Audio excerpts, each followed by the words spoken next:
تجارة خينيا عرّا لايبريري رمال قوتا كتابة دبسو ايقلتي تجارة هيو توف lakkii boosiin barbaada dhufe nama gaafadheetiin dhiyootana laayibireerii irraan dhabdu deemi ilaali naan jaanitiin bararraa dhufe atuu dubbistee yoo hayyuu nuu taate nuuf geeya hanga ammaa ati kitaaba meeqa dubbiste lakkii boo ani kitaaba namni dubbisee deebiseen dhukkeeraa dadhawee tartiibaan kaaya dalagaan seenee bar damoza naa kafalanii kolkolow namni kitaaba dubbisuuf laayibireerii dhufa ati dhukkeeraa dadhoytee tartiiba qabsiisuuf dhufta haya amma dubbii biraa dhisi maaliif na barbaadde naa himi anarra hedduun gammade hojii toltuu dalaguun lakkaa akka nama gammachiisti gammachuu kiyyaan si himuu dhufe maashaallah tujjaara keenya qaceeltee kam rabbii sii laafise hojuuma toltuu tam daleeydee akka gammadde arra ganama kanaa salaata subii booda dullacha takka kaduwaayii godhatuun dhagee maal jeeni beeta yaa rabbi ijaa hedduu nagaru humnaa dadhabadhe dalagaadha suwaa kaan taa'ee gurgura ilmoo nu kaddamtuu siin qabnu ramadaanni dhufe yaa rabbi ramadaana kana raahaadhaan nu soomansiisi ma'al sittoo asittiin jee harka wal qabee rabbi oggaa kadhatu garaa na nyaate namni akkanaa hedduu garaa nama nyaata wallaahi duuba akkasittiin if keessatti yaa rabbi tana naasirraa cufa jeeni jedhee isa bira gattaa'ee abbaa waan amma dubbattan dhagayeetiin jira waan takka rakkatina ramadaana kana inshaallah anaatu raahaan isin soomansiisa ma'al sittoo asittiin dalee dullee isiniif kaa'ee ganaa ilman qabnu hin jeeyina hanga lubbuun jirtan akka ilma keessa hin laala rabbiin walirraa nama milkeessaa kheyrumaaf na dhageessisi inshaallah hajji baranaallee isinin geessa abbaa jeeni haya akkasit dullachi gammadee imimmaan ija isa huhudhee na eebisee ilma kiyya jedhee na eebisee ani akka arraatti takka gammadeen beekon lakkaa gammachuun guddoon nama gammachiisuu keessatti argamti alhamdulillah hanganaa dalagaan tiyya nama gammachiisuudha maashaallah tujjaara keenya arjaa ammallee rabbi si haa ajeesu ajaawi ajaa gubbaan si haida'u amiin amma wanniin si bira dhufeef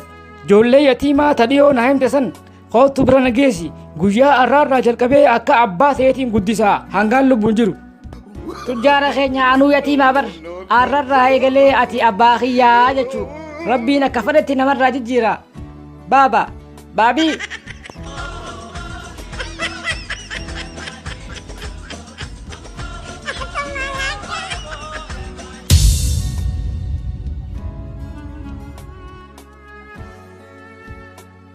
assalaamu alaikum waalaikum salaam maanaa jarrii dhaabbata kanaa si himi anuma hin dogongorre maal hajamte xiqqeenya kiyya laalini an dargaggeessa hayyuu dhukkubsatullee fayyu na amani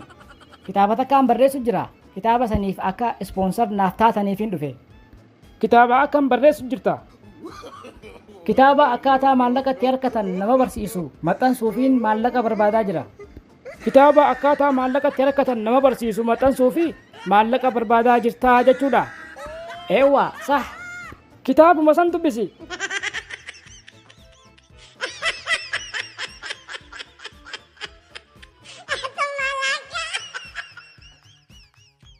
dhufte baatii ramadaan jiinii wal jaalatanii kawallolees ofii wal gaafatanii alah assalaamu alaikum wa alaikum salaam maalee saqaate mana hawaalattiin deema Itoophiyaa maallaqa erguuf eenyuuf ergita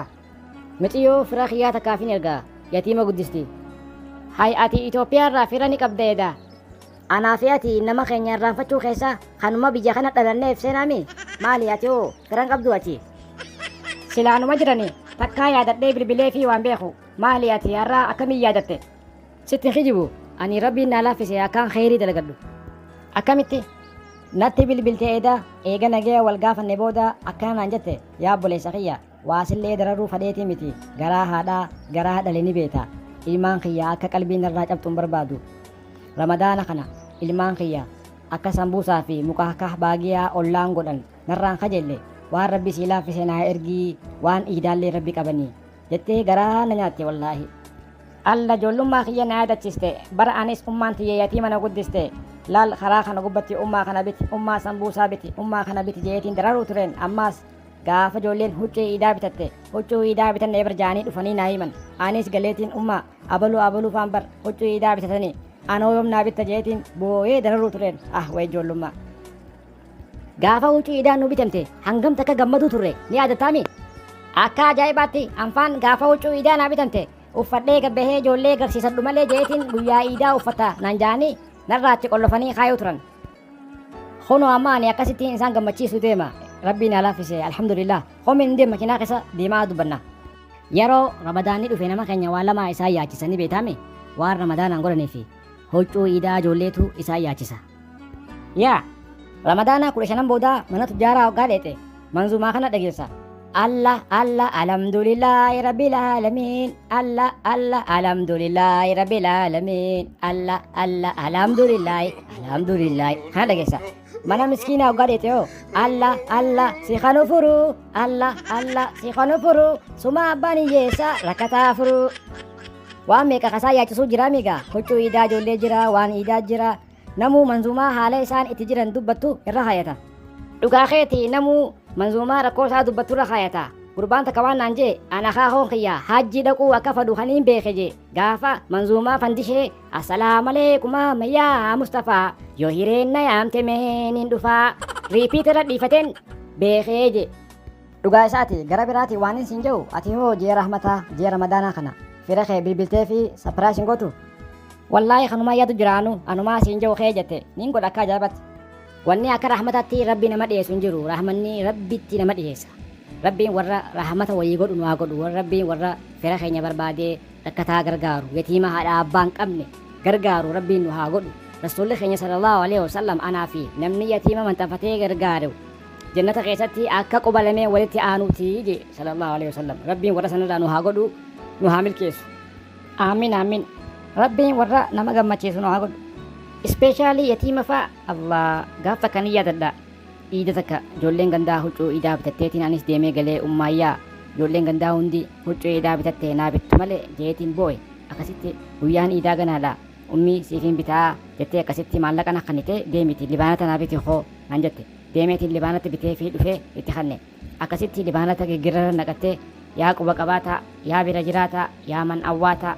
utin tolfonnatummaan nuu tolche utin beenatummaan nuu beeki si jettuun bira gabbahee ganda ollaa keenya seene ijoollee hiriyaa kiyyaa takka jira Somaalee takka akkasitti giseen isaan bira dhaqu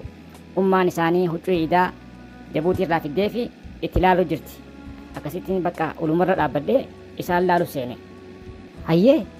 akkas ijoolleen na agartee nuti huccuu iidaa bitanne laalii jaanii ol qabanii nagarsiisan akkasitti ummaan isaanii na agartee oo seene hooyyoo naan jette lakkiin seenu jeetin didee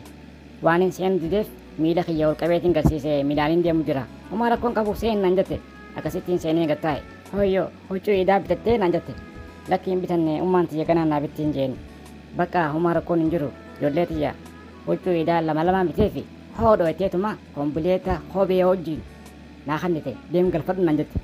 gammachuu bararaatumaan mana galee ummaayyaa hunda huccuu iidaa harka dhageetumaan irra darbeemi maashaallah billaa aleek haya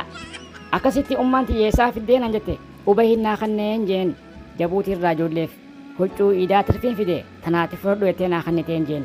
gaafsan ummaan tiyyee gammachuu ni booche alhamdulillah yaa rabbi na furtee ilma kiyya qalbiin irraan cabsine jettee wallaahi maashaallah rabbiin du'aayee sii dhageef haadha jechuun bartabaa miti haati gammachuun sii guddoon ilmaan isii gammaduudha ilmaan isii akka qalbiin irraa cabtuun barbaadu wayya haadha moo haya duuba warra haadha qabu haadhaa yaadaaf warra haadhaa fi abbaa hin qabne jira eenyuun yaadaaf yaa Allah yaa rabbi yatiima haadhaa abbaa hin qabne wakiila baasiif akka qalbiin hin cabne aamin